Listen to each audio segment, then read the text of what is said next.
año para aquellos que no saludé. Me imagino que han comenzado el año con todo. Han tomado solamente para brindar. ¿Sí? Nadie dijo amén, Quiero que me acompañen a 2 de Samuel, capítulo 9. Hemos vivido un año maravilloso, un año intensivo. El 2024 para nosotros como iglesia fue un año intensivo de actividades, proyectos, sueños cumplidos, metas alcanzadas, un año de evangelismo, un año de mucha cosecha también en la iglesia, pero tenemos un 2025 por delante muy desafiante. Mirá lo que te salgo decir, desafiante. Porque eso es lo que nos espera para el año que viene. Vos tenés 2 opciones: agarrar el desafío que Dios va a poner por delante tuyo o dejarlo pasar. Estas son las opciones que vos tenés. O lo agarrás y te metés y te embalás en este tren, como que el tren paró en la estación acá en el centro cristiano, y los que se quieran subir, bienvenido sea. Pero una vez que arrancó el tren, agarrate Catalina, ¿no? Porque arrancó y arranca con todo, Tenemos un montón de desafíos por delante, por Dios. Tenemos una palabra de parte de Dios para este lugar, que nos vamos a crecer, nos vamos a expandir, que pensemos en ampliar, ¿no? Y tenemos esa palabra por delante y vamos en pos de esa palabra. Nos paramos, ¿sí? Es como que la locomotora del tren, en que la cabeza está parada sobre esa palabra y sobre ahí arrancamos, Mirá lo que te salgo, dice, subite. Y no te quedes, mirá, te estoy hablando en la primera reunión del año. Subite, no te quedes, todavía el tren está parado en la estación, no hemos arrancado. Subite, es un año desafiante, es un año de muchos desafíos, pero no es un año para que te quedes sin hacer nada. Por eso es tan importante que estés en una célula, no mires a nadie, ¿no? Es importante que te congregues en célula. Es súper importante, porque si no vas a tener las herramientas para empezar a desarrollar el potencial que Dios puso en vos. En la célula vos sos pastoreado, sos alimentado, sos contenido. Algunos me miran con todo. ¿Cómo sabe? No. Bien. Segunda de Samuel, capítulo 9, dice la Biblia: bondad de David hacia Mefiboset. Hace una semana que se me vino este personaje a la cabeza, Mefiboset, y no lo podía predicar por diferentes motivos, ¿no? Porque estábamos con otras actividades, y lo quiero hacer hoy, ¿no? Dice la Biblia: dijo David, ¿ha quedado alguno de Saúl a quien haga yo misericordia por amor a Jonatán? Y había un siervo de la casa de Saúl que se llamaba Siba, al cual llamaron para que viniese a David. Y el rey le dijo: ¿eres tú Siba? Y él respondió: tu siervo. Y el rey le dijo: ¿no ha quedado nadie de la casa de Saúl a quien haga yo misericordia de Dios? Y Siba respondió al rey: aún ha quedado un hijo de Jonatán, lisiado de los pies. Entonces el rey le preguntó: ¿dónde está? Siba respondió al rey: he aquí, está en casa de Maquir, hijo de Amiel, hijo de Bar. Entonces envió el rey David y lo trajo de la casa de Maquir, hijo de Amiel, de Lodebar. Y vino Mefiboset, hijo de Jonatán, hijo de Saúl, David, y se postró sobre su rostro e hizo reverencia. Y dijo David: Mefiboset. Y él respondió: he aquí tu siervo. Y le dijo David: no tengas temor, porque yo a la verdad haré contigo misericordia, por amor de Jonatán tu padre, y te devolveré toda la tierra de Saúl tu padre. Y tú comerás siempre a mi mesa. Y él, inclinándose, dijo: ¿quién es tu siervo para que mires a un perro muerto como yo? Entonces el rey Siba, siervo de Saúl, y le dijo: todo lo que fue de Saúl y de toda su casa he dado al hijo de tu señor. Tú pues le labrarás la tierra, tú con tus hijos y tus siervos, y almacenarás los frutos para que el hijo de tu señor tenga pan para comer. Pero Mefiboset, el hijo de tu señor, comerá siempre de la mesa, y tenía Siba 15 hijos y 20 siervos, y respondió Siba al rey, conforme a todo lo que él mandaba mi señor el rey a su siervo, así lo hará tu siervo. Mefiboset, dijo el rey, comerás a mi mesa como uno de los hijos del rey. Y tenía Mefiboset un hijo pequeño que se llamaba Micaía, y toda la familia de la casa de Siba eran siervos de Mefiboset. Y moraba Mefiboset en Jerusalén, porque comía siempre a la mesa del rey y estaba lisiado de ambos pies. ¿Sí? Me encanta la historia de Mefiboset. Me encanta la historia. La historia de Mefiboset se basa en un pacto que había hecho David con su amigo Jonatán, o Jonatán, ¿sí? Como lo quiera llamar. Un pacto que había hecho él, una amistad que Dios había forjado entre David y Jonatán, y un pacto que perduró en el tiempo. Un pacto que pudo ser olvidado para mucha gente, pero no para el corazón del rey, no para David. La Biblia dice en el capítulo 9 que David, estando en el palacio, dice: ¿hay alguien de la casa de Saúl que haya quedado? Si nosotros nos metemos un poquito para entrar un poco en el contexto de la historia, tenemos que entender que antes de David tuvo el primer rey de Israel, que fue Saúl. Saúl fue un rey conforme al pueblo, tenía un corazón dividido, un corazón fragmentado, una persona que cuando llegó David lo vio como una competencia. En cambio, David fue un hombre conforme al corazón, un rey puesto por Dios. Saúl fue un rey puesto por el pueblo, David fue puesto por Dios. Había una gran diferencia. También vemos en la historia que Saúl tuvo tanta envidia, tantos celos, tanta rivalidad sintió por David, que lo quiso matar. De hecho, en la historia, en 1 Samuel, cuando empieza a contar que Saúl se había puesto en contra de David y quería matarlo, fue Jonatán quien lo alejó de su padre para que Saúl no pudiera matar a David. Y en eso es donde David hace el pacto con Jonatán. Quiero que me acompañes al libro de 1 Samuel, capítulo 20. Ahí nomás, un libro antes.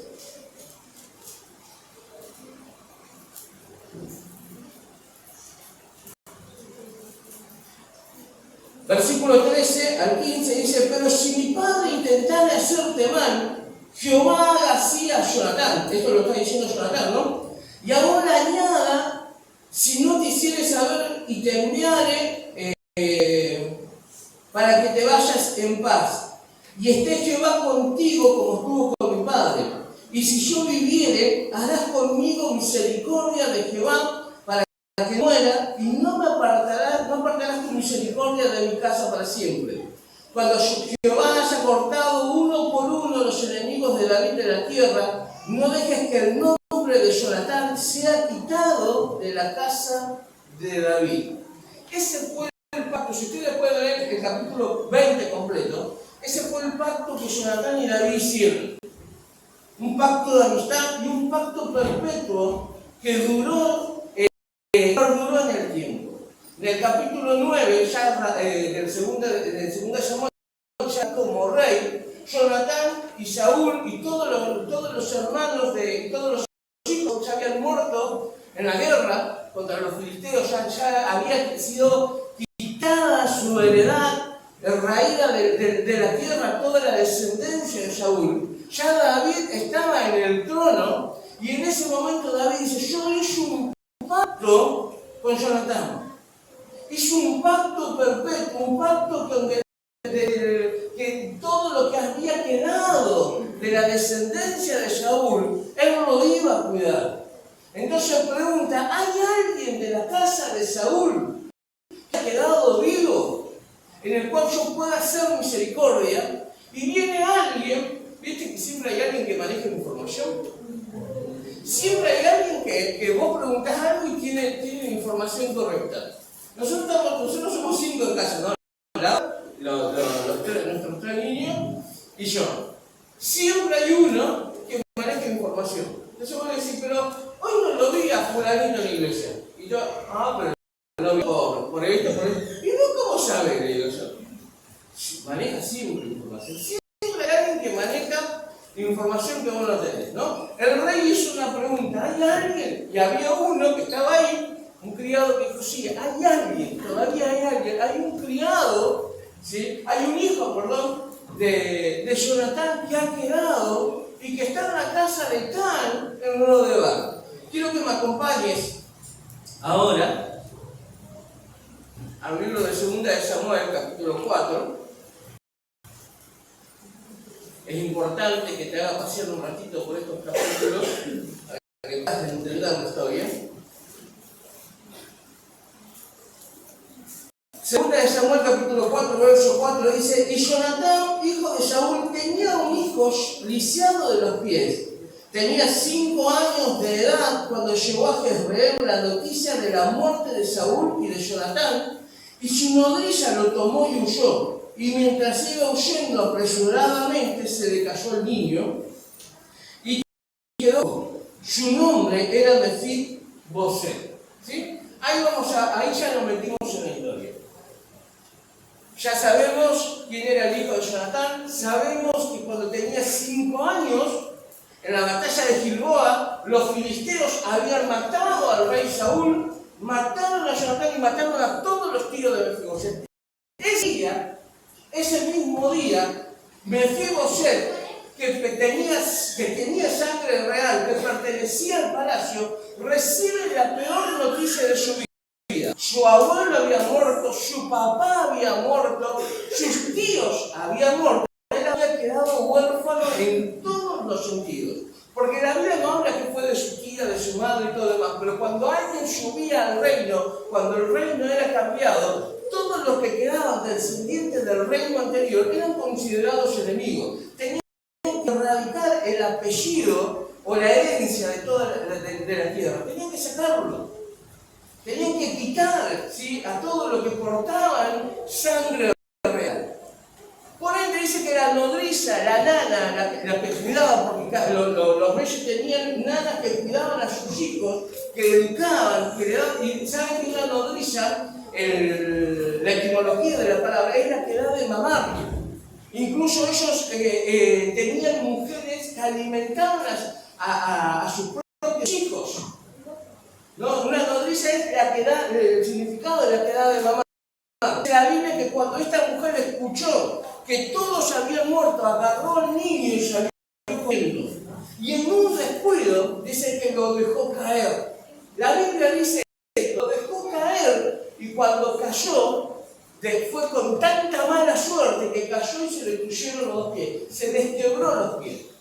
Quedó lisiado de por vida.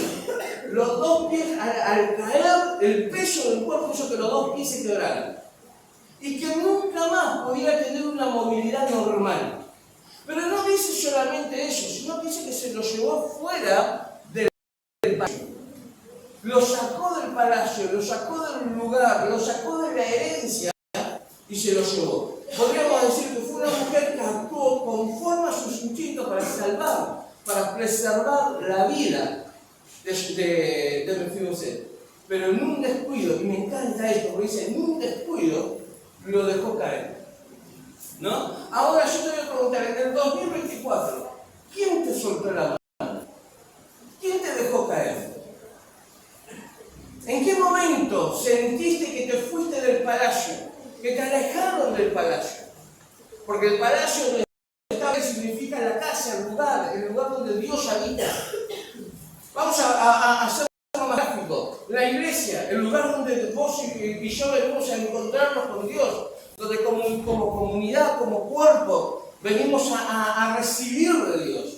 ¿Quién te alejó de la casa? ¿Quién en un descuido te dejó caer? Porque en ese momento la Biblia dice y relata que Mefiboseth tuvo la peor noticia de su vida. De tener todos los beneficios que tenía en la casa, en el palacio, pasó a quedar huérfano, a no tener absolutamente nada. Y dice la Biblia que se lo llevaron a Lodebar. Mirá lo que te cerrado dice Lodebar. Al sur de Jerusalén, cerca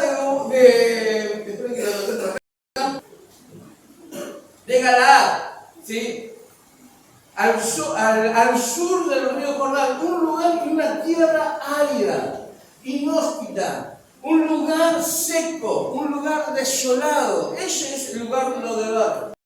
Un lugar donde nadie cultivaba porque no crecía el pasto, donde no había fruto, donde no había nadie. Los enlutados, los que estaban endeudados, los que habían sido abusados, los que no tenían heredad, eran todos los que habitaban en Lodebar.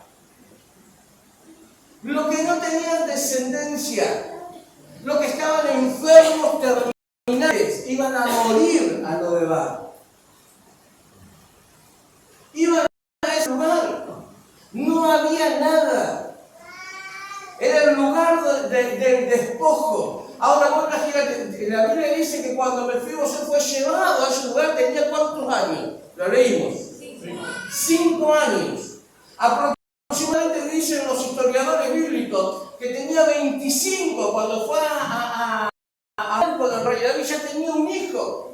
Vivió prácticamente toda su vida en Lodebar.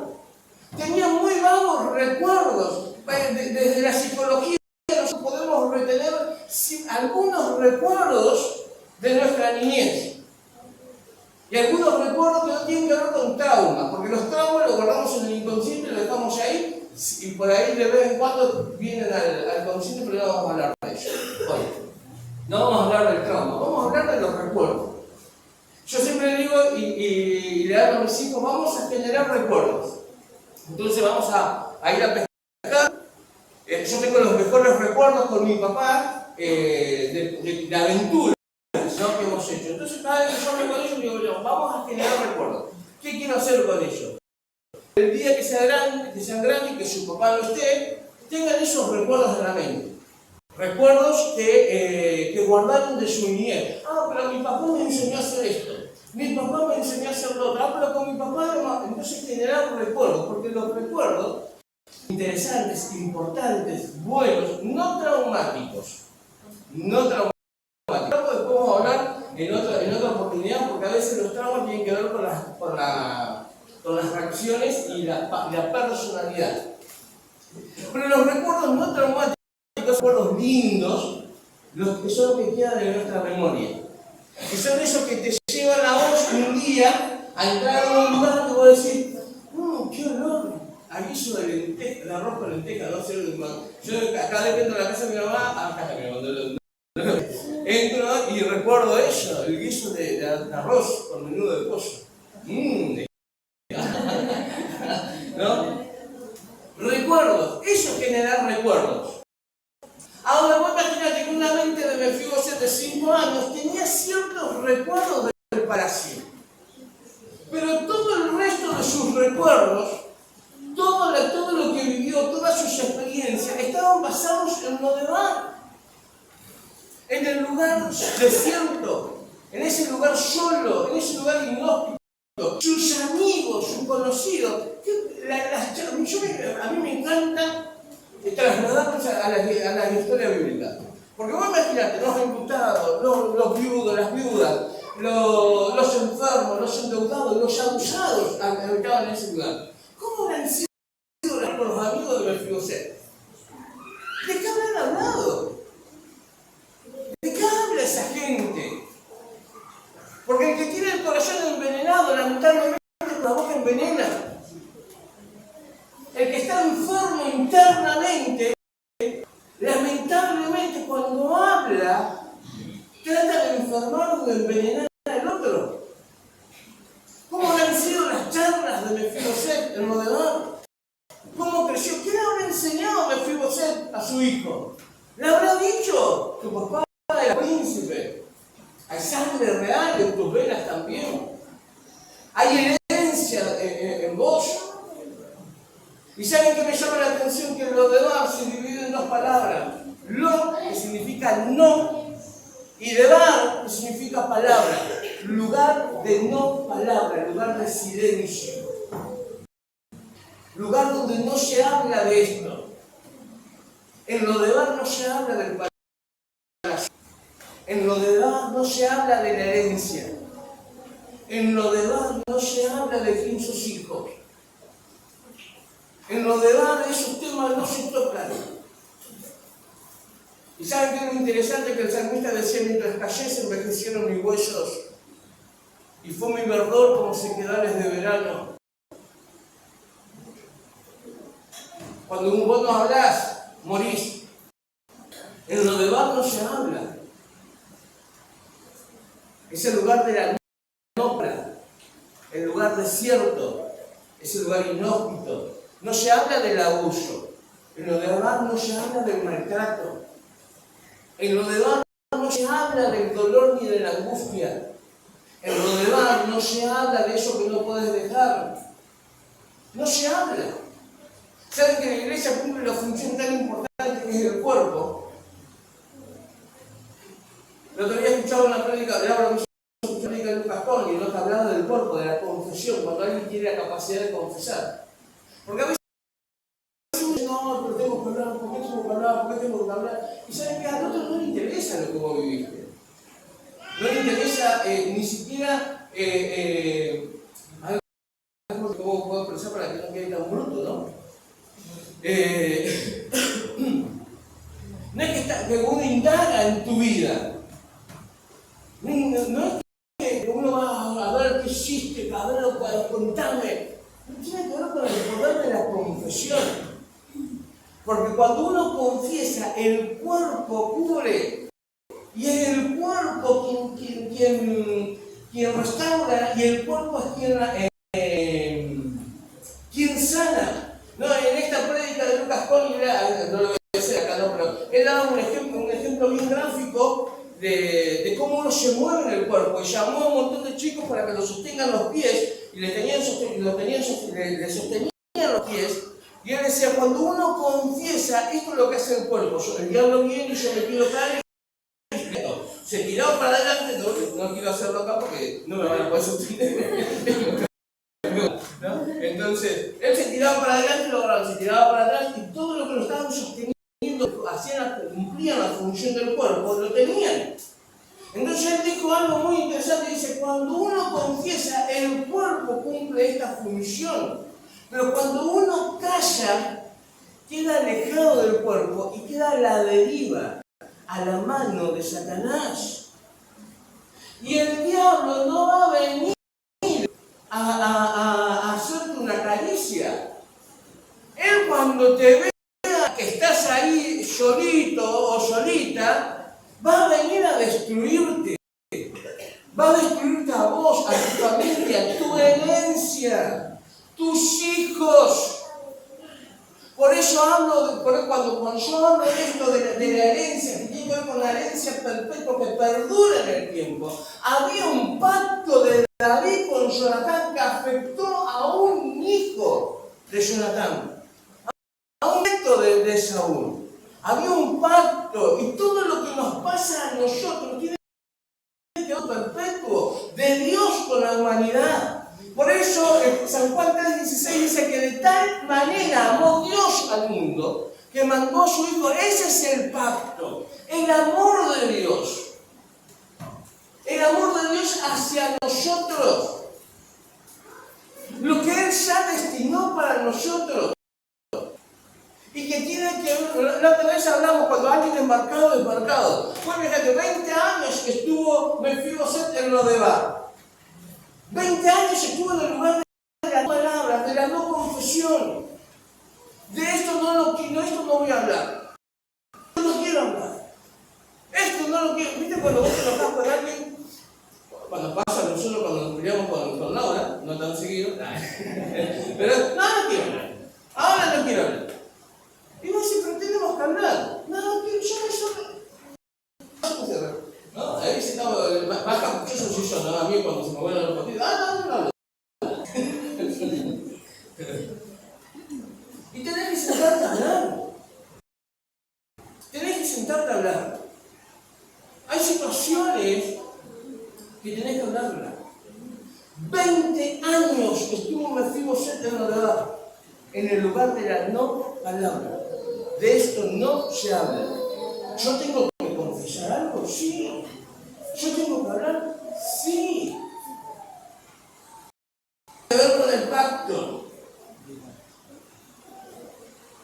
tiene que ver con ese lugar, con el propósito de Dios sobre tu vida. Es tan importante entender que todo lo que yo haga afecta a mi generación. Todo lo que yo haga afecta a mi generación.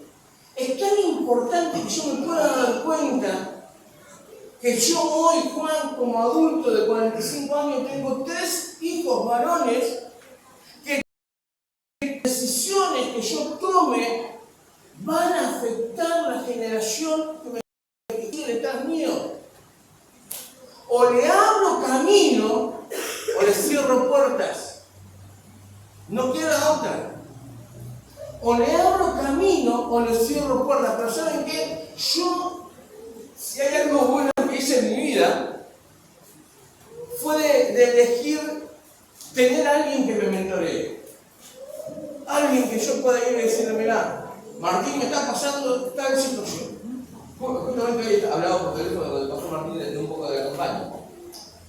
Pero elegí a alguien que me mentoree, alguien que me siga de cerca, alguien que me diga un día que estemos sentados planificando no sé qué cosa y me diga, Juan, ¿cómo está tu corazón? ¿Qué hay en tu corazón hoy?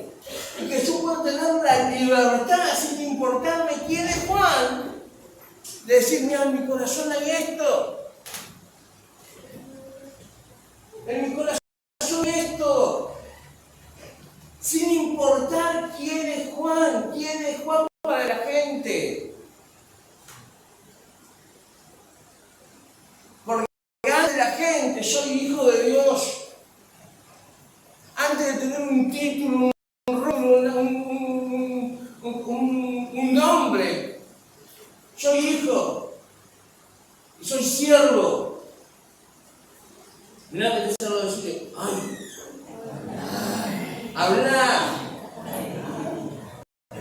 habla, porque después está la otra. ¿Cuántas veces? Yo me río, ¿no? Porque digo, bueno, me río porque sí. Porque yo le digo, ¿cuántas veces te tengo que decir? ¿De qué manera te lo tengo que decir? No te quiero pegar. No, ya no, pero ¿cómo te lo tengo que decir? Hace el día, el 31, pasamos Año Nuevo los 5, hasta las 12, porque después se llenó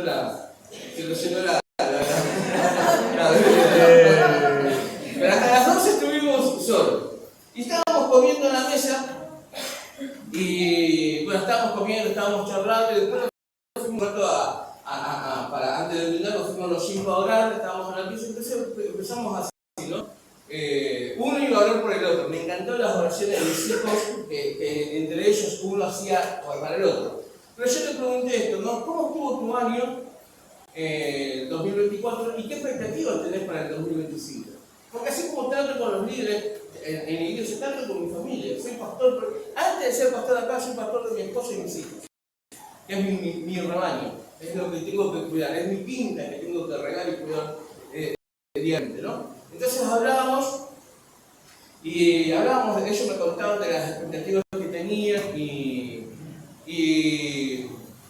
de lo que había sido el año y las expectativas que tenían. Entonces me pregunta uno de los, creo que fue Benja, que me dijo, ¿cómo estuvo tu año? ¿Cómo fue tu 2024? Entonces yo digo, mira, para mí el 2024 fue el año donde más aprendí. Fue un año de muchos desafíos, porque arranqué con, ya venía estudiando psicología social y arranco otra carrera más. Entonces, fue un año de desafío en tiempo, porque hubo momentos donde la cabeza parecía que me iba a explotar, ¿no? De preparar un trabajo pasado, hacer esto, eso, lo otro.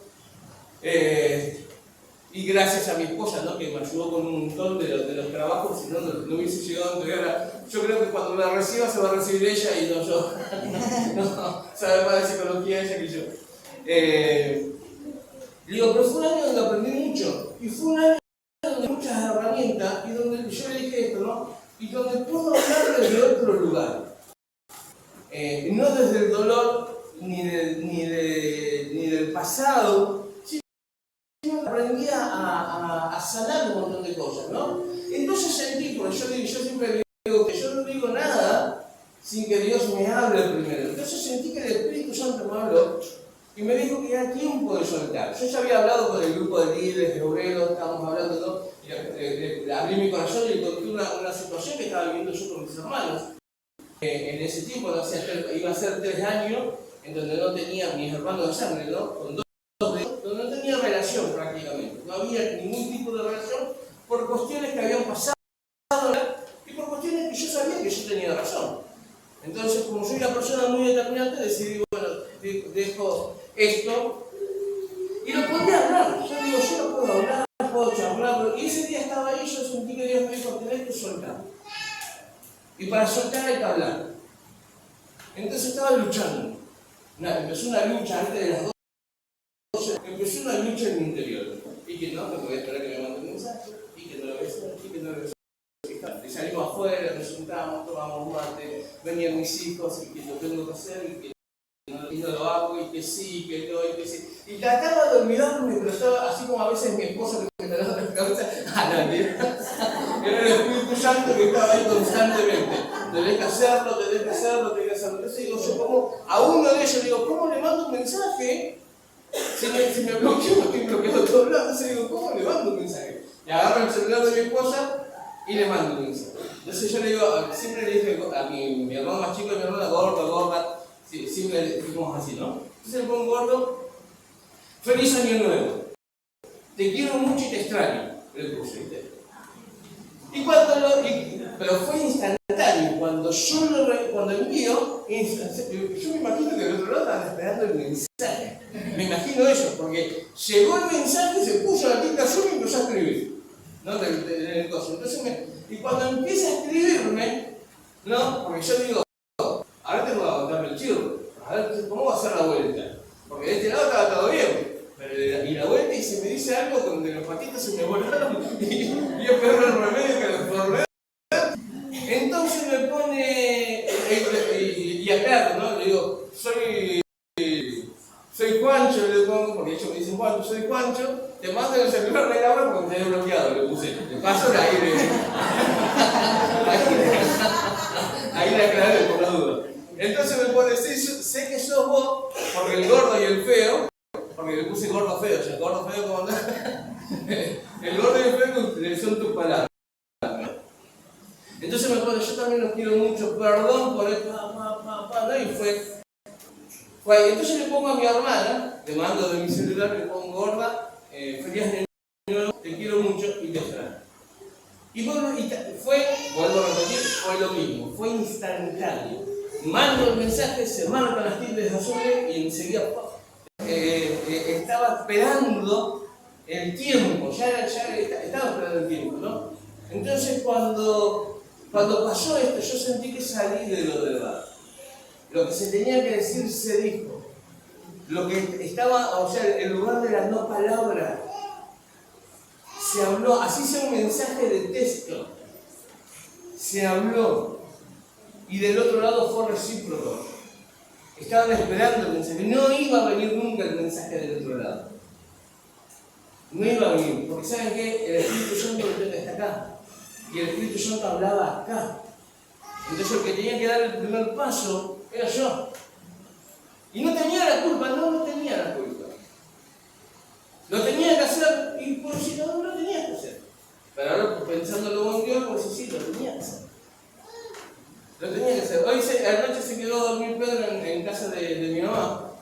Y hoy llegó mi hermano y de la isla y Pedro planificó todo. Vamos a ir a la isla con el tío, ya le dije al tío que lo va a llevar a la isla. Y ya ven cuando yo me siento y hablo con mis hijos de esto, me dice, 2 de ellos me dicen, el más grande y el más chico, yo lo había puesto en la recta final. Fue una petición que habíamos puesto tanto el más grande como el más chico en la recta final. Que esto se solucionara, que pudiéramos estar con la familia todos juntos, con los tíos y todo otra vez, ¿no? Entonces yo digo, cuando uno es dirigido por Dios, cuando vos sos dirigido por Dios, cuando Dios te va a buscar, no importa el tiempo que pase. ¿Saben que lo de hablar con mis hermanos fue 3 años casi? En marzo va a ser 3 años. Nos encontrábamos en lugares, nos veíamos en la calle y éramos totalmente desconocidos. totalmente desconocidos.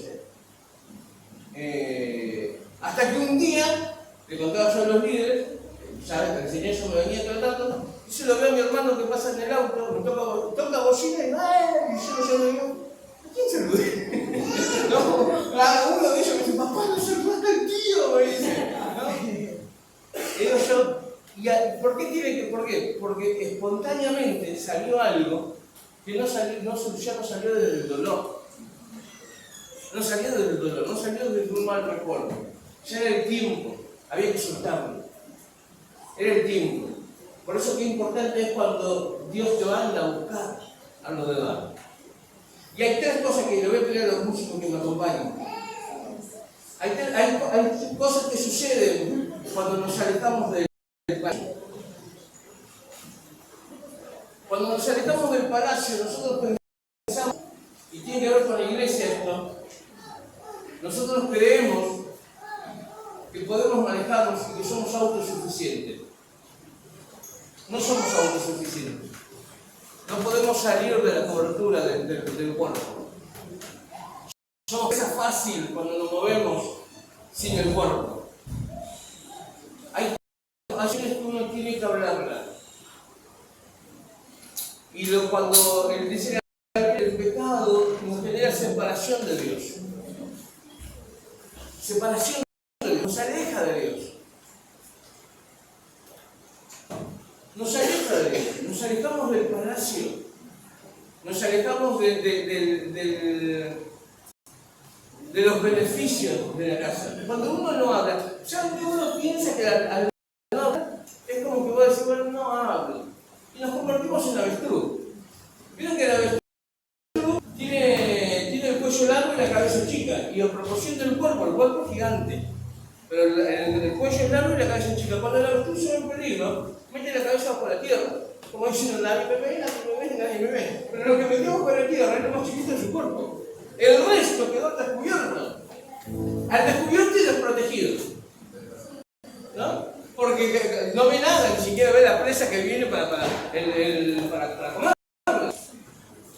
Y a veces pensamos que al no hablar, no quiero hablar, meter la cabeza bajo la tierra. Y después, lo demás decanta solo. Lo demás decanta solo.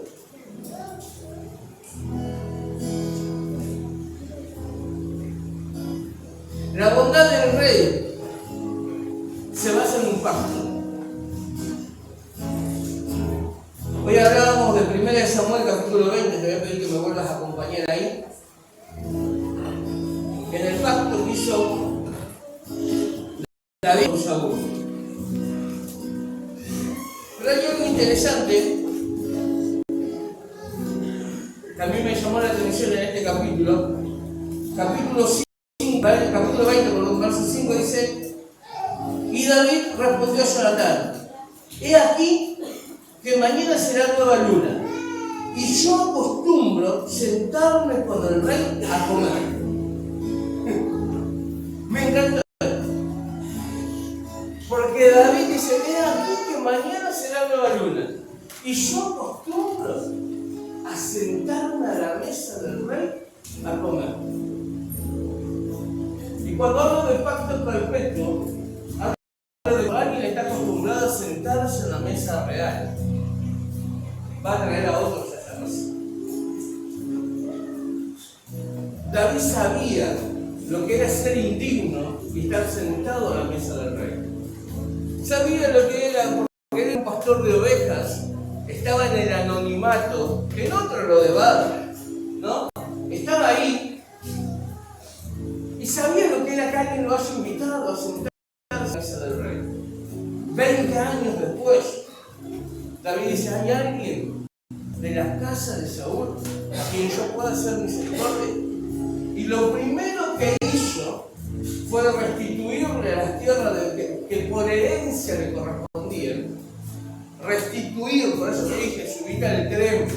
¿Querés que Dios te restituya? Subite al tren, hace caso, obedecé, metete en una célula, congregate en una célula.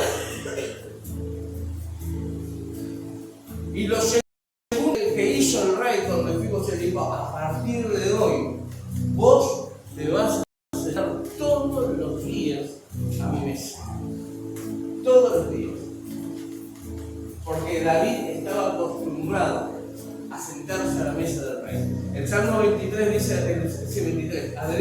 mesas delante de mí en presencia de mis angustiadores.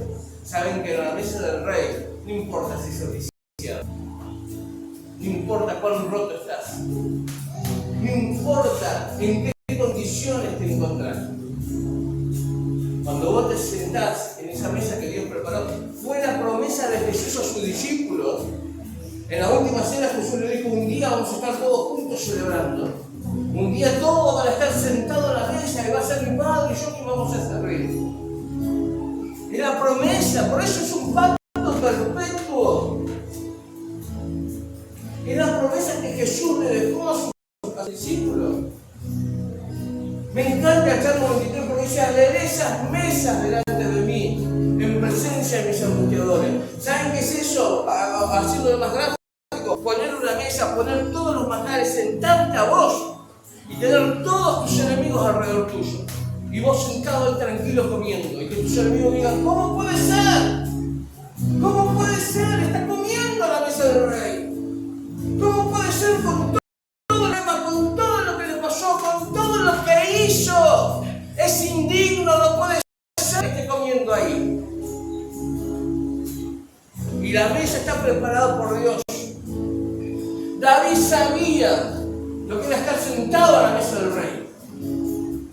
Saben que aquel que estuvo roto, lisiado, lastimado, tucido, golpeado, abusado y conoció la gracia de Dios, tiene el antídoto en su ADN para sanar a otros,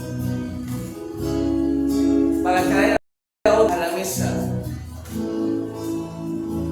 para traer a otros a la mesa.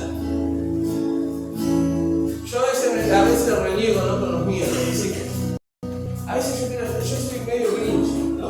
A veces quiero estar solo en casa, disfrutar con Laura y mis hijos. Pero todos los días hay alguien, todos los días disfrutado, que invitan a la pileta, que se ponen a tomar té en la vereda, que puede venir a dormir, puede venir a aguantar. Pero tranquilo. Pero todos los días hay gente. Todos los días, ¿no? Y yo digo, lo que me espera, porque son chiquitos todavía. Lo que me espera. Lo que hay, porque ellos no preguntan: ¿puedo sacar esto? No lo ponen ahí, cortan y comen entre todos, ¿no?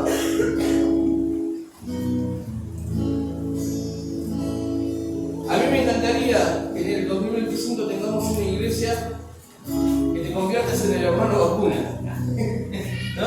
Creo que las vacunas tienen algo muy particular. La vacuna, cuando vos te vacunás contra algo, tiene el virus con lo cual vos te vacunás. Pero cuando vos te voy a hacer una clase de biología, ¿no? ¿Viste cuando vos te cortás? ¿Qué es lo primero que sale? Sangre. Cuando apretás y sigue saliendo sangre, deja de salir sangre y empieza a salir como un líquido amarillo, medio transparente pero amarillito. Eso se llama plasma. Está en la sangre. El plasma contiene los anticuerpos. O sea que aún cuando fuiste chiquito te vacunaron contra la papera, ese plasma contiene el anticuerpo de la papera. O sea, tu cuerpo tiene el antídoto. Cuando entra el virus, automáticamente, sin que vos te enteres, tu sistema inmunológico empieza a trabajar a través del plasma del torrente sanguíneo y ataca ese virus. Ya sabe, ya lo conoce su ADN. Conoce el ADN. Cuando vos te vacunas contra cualquier cosa, ya tu cuerpo, cuando te vacunaron contra el COVID, te pusieron el COVID. Por eso levantaste fiebre. Por eso el cuerpo hace. ¿Por qué? Porque el cuerpo estaba trabajando hasta que creó el antídoto, el anticuerpo. Ya está. Vos no te das cuenta, nosotros no sabemos cuántos virus entran por nuestra boca, por nuestras fosas nasales, por nuestros oídos, que el cuerpo todos los días está trabajando contra esos anticuerpos, contra esos virus. Tenemos el anticuerpo. Ya está en nuestra sangre, está en nuestro ADN. Ya lo llevamos. Ahora, a mí me gustaría una iglesia que tenga el anticuerpo del dolor, ese anticuerpo de levantar al caído, caído, al roto, al que está modelado, al que no tiene la capacidad todavía de poner en palabras. Ese antídoto para sanar a otros, el antídoto de ir a buscar al que sufre, al desvalido, el antídoto al que está, que por herencia le corresponde estar sentado a la mesa del rey y está en otro lugar. Esa es la iglesia que necesitamos para el 2025. Esa es la iglesia que necesitamos para el 2025. La iglesia que sepa sanar. Ponete de pie, por favor.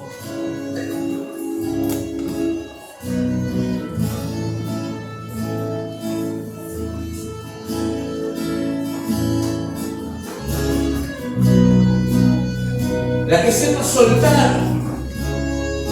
Hay situaciones que tenemos que aprender a soltarlas. Yo te voy a decir una cosa. A mí me costó mandar un mensaje a mi hermano. Y la peleé y estaba luchando internamente y lo hago, no lo hago, lo hago, no lo hago. Lo mismo que con mi hermana. Pero tengo que soltar. Si yo quiero crecer, tengo que soltar. Tengo que soltar. Y ya tengo las herramientas, o sea que tengo el antídoto.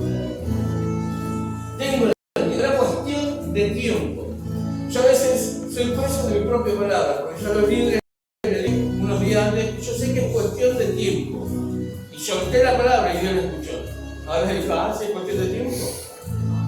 Ahora es el tiempo. 31 de diciembre del 2024. Este es el tiempo. Ahora yo te pregunto, ¿qué es lo que tienes que soltar? ¿Qué tienes que soltar? ¿A quién tienes que perdonar? ¿Qué tienes que confesar? ¿Qué es lo que tienes que hablar? Te invito, ¿sí? Te invito a que me mandes un mensaje y me digas, necesito hablar con vos de esto. O a Laura también. ¿Sí? Y que digas, necesito hablar de esto. Necesitamos hablar. En serio, te invito a esta primera reunión del año. En esta primera reunión del año, que mandes un mensaje y digas, mira, necesitamos hablar de este tema. Porque en lo de bar no se puede hablar. Pero para